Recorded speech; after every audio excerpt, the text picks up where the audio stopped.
beat. Ay. Yeah. Beauty, I got it. Yes, I'm the queen. No man no tall past me. I'm the shit. I'll make you lose. Winning, I do.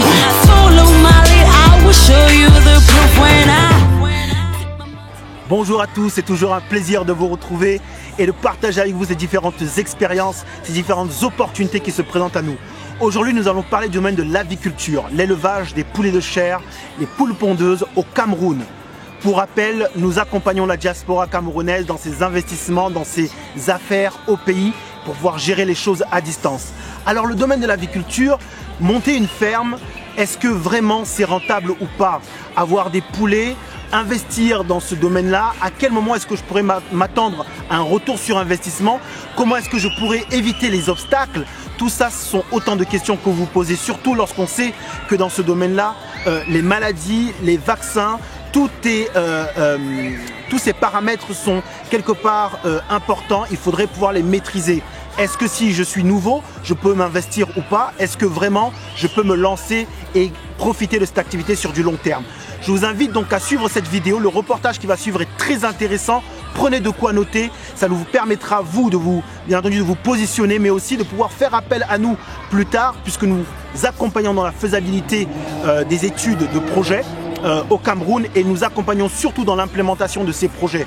Donc suivez-nous, partagez les vidéos, revenez à nous avec des questions par téléphone, par Facebook, par YouTube si vous voulez, par email. Nous serons ravis de pouvoir discuter avec vous, de mettre des experts à votre disposition. Je vous dis à très bientôt. N'hésitez pas à partager en cliquant sur le petit bouton juste en bas et bien entendu, n'hésitez pas surtout à nous contacter. À très bientôt. C'est le parcours d'un jeune homme qui a arrêté les études en classe de terminale et qui s'est orienté dans la filière avicole. Donc j'ai commencé l'aviculture avec 30 poulets de chair, faut dire. Et je l'ai fait pendant au moins 12 ans aujourd'hui. Papa Bakary Koli est aviculteur à moins de 30 km de Dakar, la capitale du Sénégal. Il est secrétaire général de l'association des aviculteurs de Dakar, chargé de communication de la Fédération des acteurs de la filière avicole et président du collège des jeunes du CNCR. Il est aussi président des jeunes pour l'Afrique de l'organisation la Via Campesina. Papy est aussi un militant de la souveraineté alimentaire et du retour à la terre des jeunes. Comme beaucoup de jeunes sénégalais, il a pourtant été tenté par l'immigration. J'ai commencé petit à petit de 2002, 2003, 2004 et puis en 2006, j'ai été un peu victime d'une folie, comme je l'appelle souvent, de l'immigration. Et j'ai tenté cette aventure vers l'Europe, qui m'a conduit en Italie où j'ai fait 2 ans et au Portugal où j'ai fait 1 an. J'ai fait l'Europe, j'ai vu ce qu'il y a là-bas, ça m'a permis de mieux me concentrer sur mon travail, mais aussi de parler avec la jeunesse sénégalaise, de les conscientiser davantage pour qu'ils restent. Parce que ce qu'on gagne là-bas, on peut gagner ça ici si on fait le même effort. Donc je suis revenu en 2009 et j'ai pas hésité à réinvestir dans la filière avicole parce que c'est une filière que je connais, c'est une filière que je maîtrise. À son retour d'Europe, il a bénéficié d'un important prêt familial qui lui a permis d'acquérir un terrain et de construire ses poulaillers. Il fait surtout des œufs, mais aussi du poulet de chair et même un peu de maraîchage. Le personnel de son exploitation est essentiellement familial. J'avoue que c'est une filière très porteuse, surtout avec l'arrêt des importations de cuisses de poulet et autres. Donc ce qui a vraiment boosté la filière, ce qui nous a permis de pouvoir vraiment réaliser des chiffres d'affaires importants. Après bilan, l'année 2013, j'ai produit pas moins de 3 400 000 œufs. Et j'ai fait en poulet de chair 24 000, ce qui correspond à 2000 poulets de chair par mois. En termes de rentabilité aussi, ça rapporte beaucoup, énormément même. Pendant les 10 ans, j'ai évolué dans l'informel où j'avais pas de taxes, je ne paye rien. Maintenant, je suis formel, donc dans les mois à venir, je repartirai maintenant pour payer les taxes pour la première fois. Parce que je veux montrer l'exemple aussi aux autres jeunes que le secteur informel, bien vrai qu'il est porteur aujourd'hui et rapporteur d'argent aujourd'hui, mais le futur, le secteur informel n'a pas d'avenir certain. Bon, le marché avicole, il reste encore beaucoup de choses à faire parce que c'est une marché qui est pour moi exploitée au 10e. La demande, elle croît d'année en année. Si je reprends les statistiques, en 2005, au Sénégal, on avait produit dans plus ou moins 4 à 5 millions de poussins chers produits au niveau du pays. En 2012, on a atteint presque la barre des 20 millions de poulets ou de poussins produits. Ce qui veut dire qu'en 7 ans, on a quintuplé notre capacité de production. Donc la demande, elle est là. Mais surtout dans le cadre de la valeur ajoutée, la transformation du poulet, la transformation des œufs.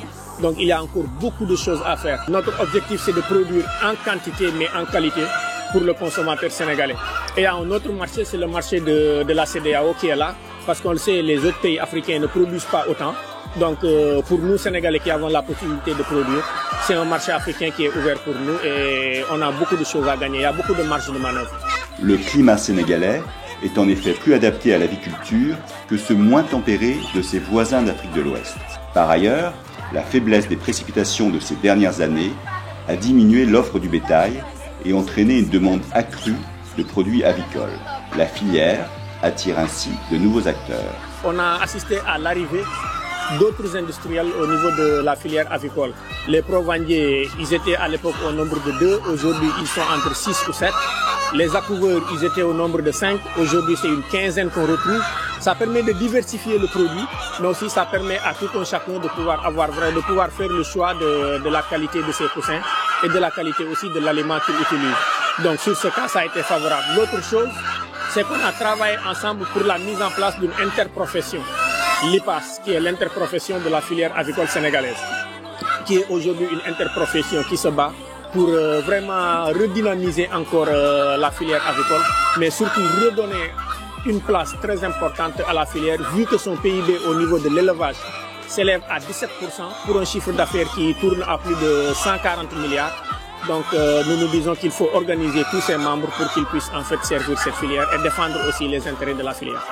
Bon, je demande aux jeunes de venir parce que c'est une filière jeune comme on a l'habitude de le dire. Au niveau de la FAFA, les statistiques montrent que nous sommes à plus de 80% des jeunes.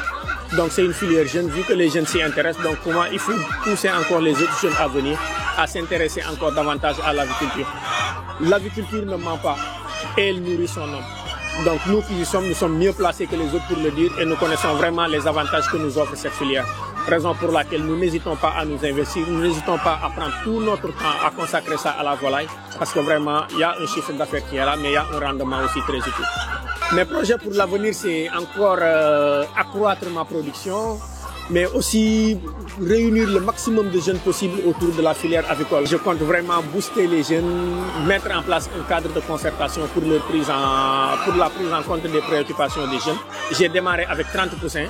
Si aujourd'hui je me retrouve avec 7500 pondeuses par an et plus de 24 000 poulets de chair, c'est parce que le chemin a été long. Ça n'a pas été facile, mais j'ai cru en moi et j'ai toujours cru au travail que je faisais. En tant que responsable de la filière, Papa Bakary Koli accueille favorablement le programme québécois de développement international de soutien aux jeunes aviculteurs du Sénégal, lancé en septembre 2014. Le PQDI, c'est pour moi un programme très important qui va rejoindre la FAFA dans ses initiatives, qui va rejoindre aussi le CNCR dans sa volonté de pouvoir aider les jeunes à s'insérer davantage, mais aussi à se professionnaliser dans le secteur de l'aviculture. Donc c'est un programme qui vise à former pour la première année 100 jeunes dans les métiers de l'aviculture. Donc nous encourageons vraiment ce projet que nous soutenons à 100%, que nous cautionnons. Et vraiment mention spéciale aussi au CECI pour avoir vraiment soutenu le financement de ce projet. Donc à long terme, d'ici 1 an, vous verrez vraiment des jeunes qui vont sortir professionnels, qui connaissent le métier de l'aviculture et qui oseront s'investir davantage dans l'aviculture pour rentabiliser leurs produits, mais aussi pour sécuriser leur production.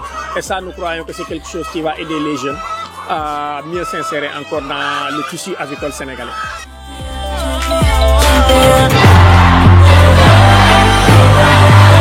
Give her the crown, she deserves it, deserves it, deserves it. Give her the crown, she deserves it, deserves it, deserves it. Give her the crown, she deserves it, deserves it, deserves it. Give her the crown, she deserves it now.